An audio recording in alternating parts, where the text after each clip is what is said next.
There are crops growing in America right now that have no business being where they are. They grow in deserts and on dry plains where the rain alone could never support them.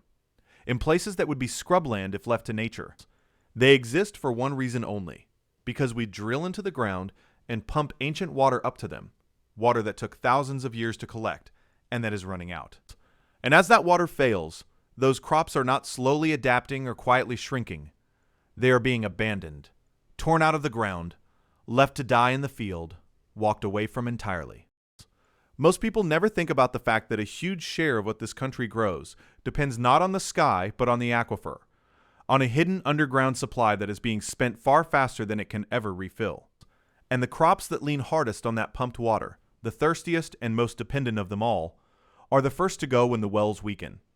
They are the canaries. And across the American West and the dry plains, the canaries are already dropping.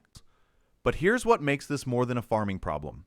Each crop being abandoned is a signal, a marker of a specific food, a specific industry, a specific way of life quietly being erased from the map. When a farmer bulldozes an orchard or lets a field go to dust, he is not just taking a loss for the season. He is making a decision that a certain thing will no longer be grown there, maybe ever again. And those decisions, adding up across millions of acres, are quietly redrawing the map of what America can feed itself. So the real question is not whether these crops can survive without aquifer water. They cannot, and everyone growing them knows it. The question is which ones go first, what it looks like when they are abandoned, and what disappears from the country and the grocery shelf along with them. Let me take you to the moment a farmer gives up on a crop, because it is one of the hardest things to watch in all of agriculture. An almond grower stands at the edge of his orchard on a bright, dry morning, and in front of him, a machine is at work. It is not harvesting. It is pushing over his trees. Row by row, an excavator drives into the base of each almond tree and shoves it out of the ground, roots and all, trees that are still alive, still green, still capable of producing a crop, laid over in the dirt like matchsticks. These are not dead trees. Some of them are in the prime of their lives.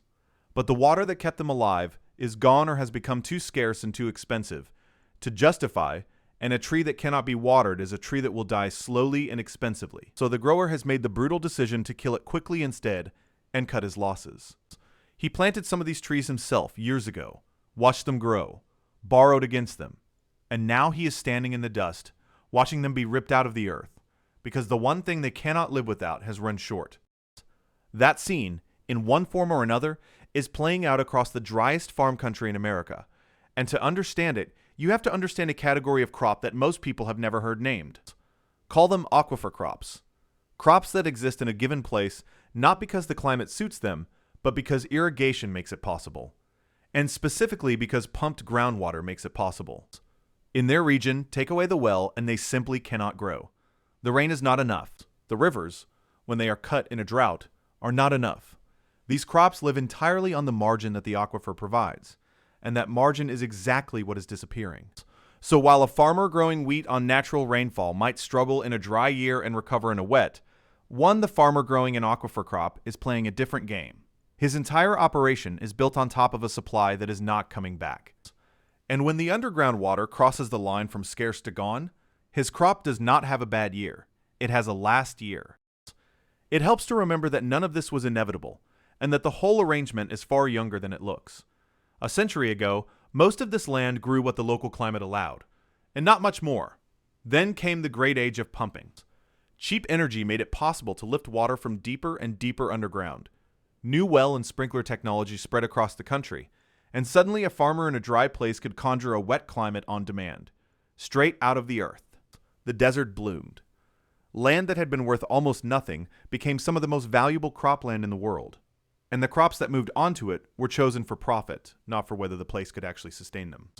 For a few generations, it worked spectacularly, and everyone came to treat that manufactured abundance as normal, as permanent, as simply the way the map looked. But it was always a kind of mirage, a lush green surface floating on top of a water account that was quietly being drained. The crops planted in those decades were, in effect, a bet that the pumping could go on forever. It cannot, and now the bet is being called. The abandonment we are watching is not some new disaster striking a stable system. It is the mirage beginning to flicker out, the land trying to return to what it was before we taught it, temporarily, to grow things it was never able to hold on its own.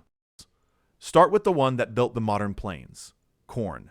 Across the high plains that sit above the great Ogallala Aquifer, farmers spent decades turning dry grassland into a vast corn empire.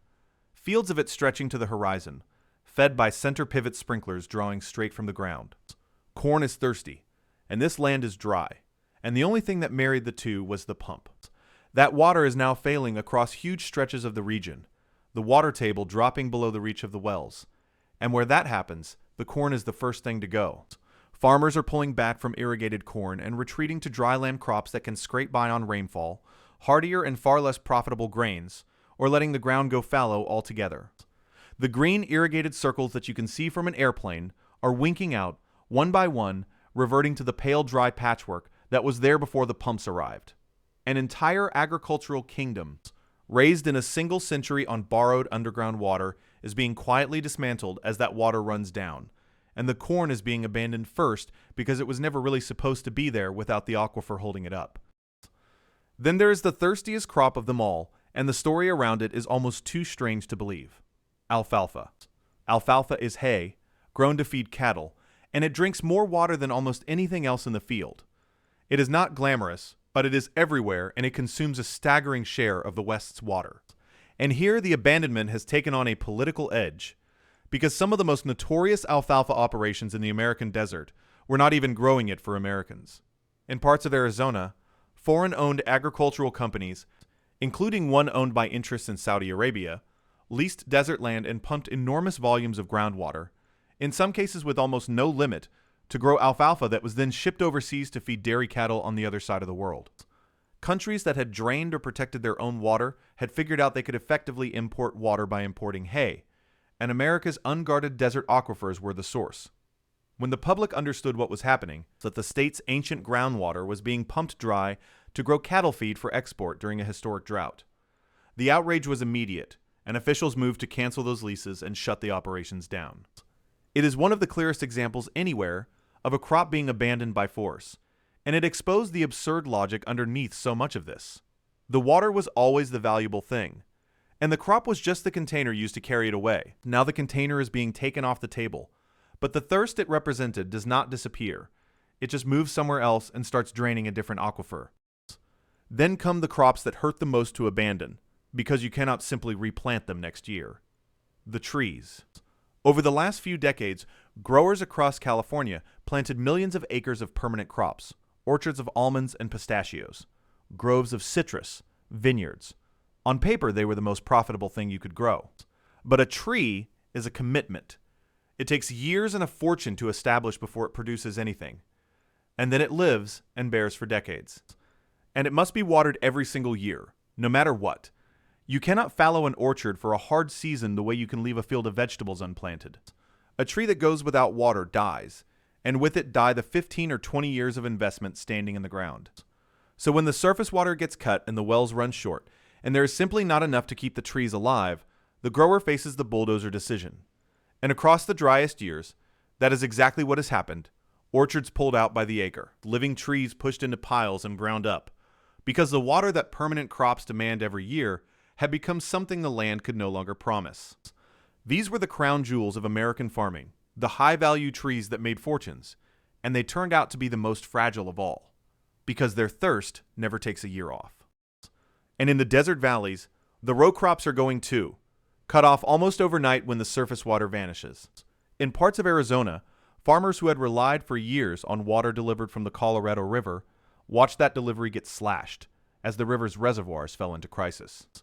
In a single stroke, the water that irrigated their cotton and their alfalfa and their other field crops was reduced or cut off entirely. Some could drill for groundwater to replace it, at great cost and only where the aquifer allowed. Many simply could not, and so the fields went fallow.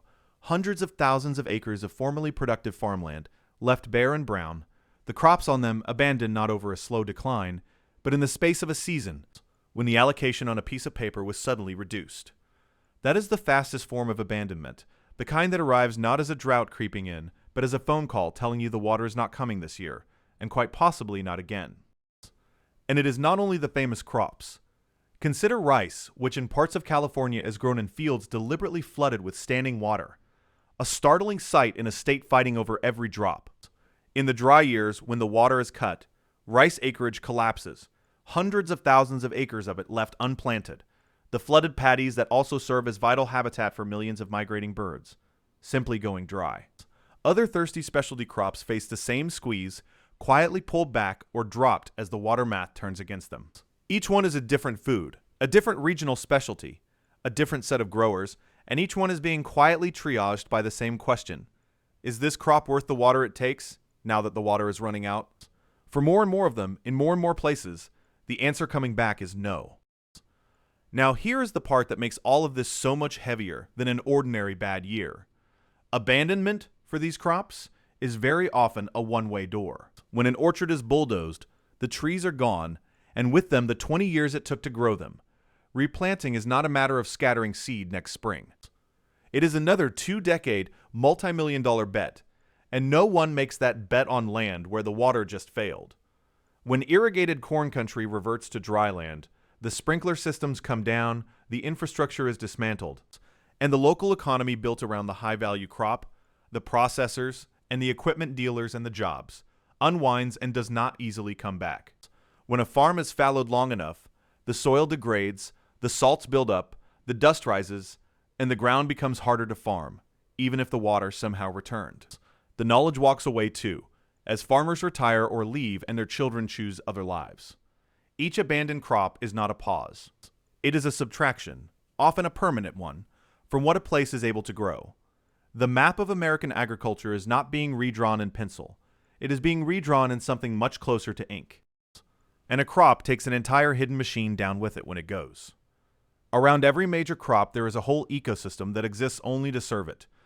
The processing plants, the nut hullers and cotton gins and packing houses, the specialized harvesters, the truckers, the buyers, the labor that knows exactly how to tend that one thing. That machine is expensive to build, and it is built for a specific crop in a specific place. When the crop is abandoned across a region, that machine loses its reason to exist, and it is dismantled or it moves away.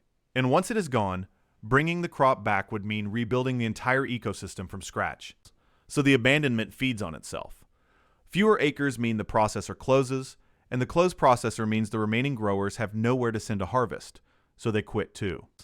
The water started the collapse, but the unraveling of everything built around the crop is what makes it final. And when a crop leaves a region, it very rarely leaves alone.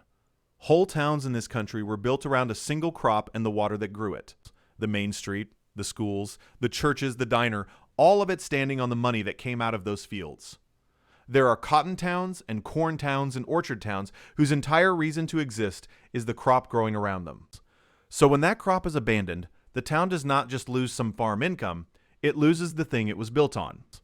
The harvest jobs vanish, and the packing and hauling and equipment jobs vanish with them. The businesses on the main street lose their customers. The tax base that funds the schools shrinks. Families that have farmed the same ground for generations sell up or simply leave, and the young people who might have stayed look at the dry wells and decide their future is somewhere else. A crop being abandoned is the first domino. The community that grew up to serve it is very often the next, hollowing out slowly into empty storefronts and for sale signs long after the last field has gone quiet. And that raises a question the whole system is now quietly answering. If the water can no longer support every crop, then who decides which crops live and which are abandoned? The answer, increasingly, is money and physics together. As water becomes scarce and expensive, and in some places openly bought and sold, it flows to the crops that earn the most per drop and abandons the ones that do not. The low-value, ultra-thirsty crops like alfalfa come under pressure first in the places where water can be reallocated. Farmers do a cold calculation, deciding it is worth more to sell their water or idle their land than to grow a crop that barely pays for the water it drinks. Regions specialize down to whatever can still turn a profit on a shrinking ration, and everything else is let go. It is a triage, running quietly across millions of acres, sorting the entire catalog of American crops into what survives the aquifer's decline and what does not. No one voted on it. No one announced it. But the shape of what this country grows is being decided, field by the falling water table, and the price of what is left. And what falls off the list matters to everyone, because these crops are not decorations. They are food and feed, and the raw material of a huge part of the diet. The regions being hit are among the most productive on Earth, the source of a giant share of the country's fruits, vegetables, nuts, and the feed that stands behind its meat and dairy. When those crops are abandoned, the effect does not stay on the farm.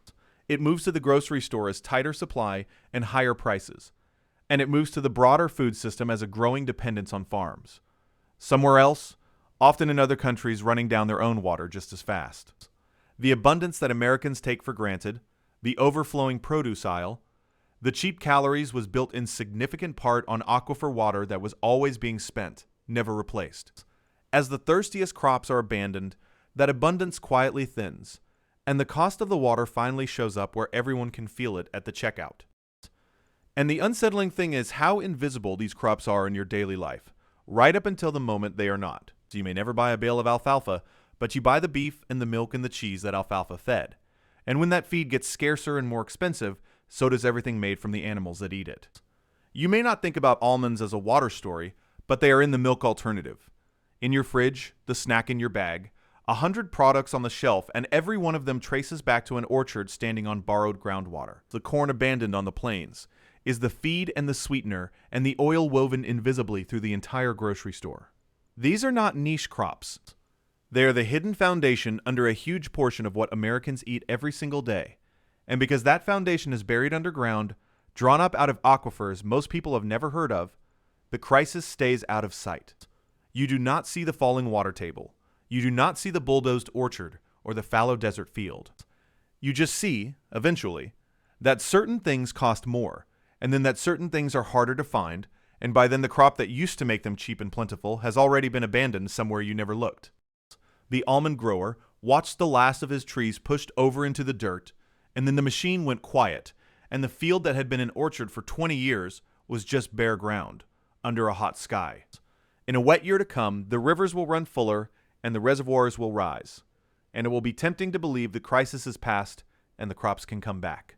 But bulldozed trees do not stand back up. Dismantled sprinkler fields do not re-irrigate themselves. The aquifer under all of it keeps dropping a little further with each dry stretch, and the list of crops that can no longer be justified on the water that remains keeps getting longer. The corn retreats from the plains. The alfalfa gets cut off or shipped away. The orchards come down. The desert fields go fallow. One crop at a time, the country is quietly abandoning the things it can no longer water, and the ground where they grew is being handed back to the dust it came from, waiting for a rain that can no longer reach deep enough to bring any of it back.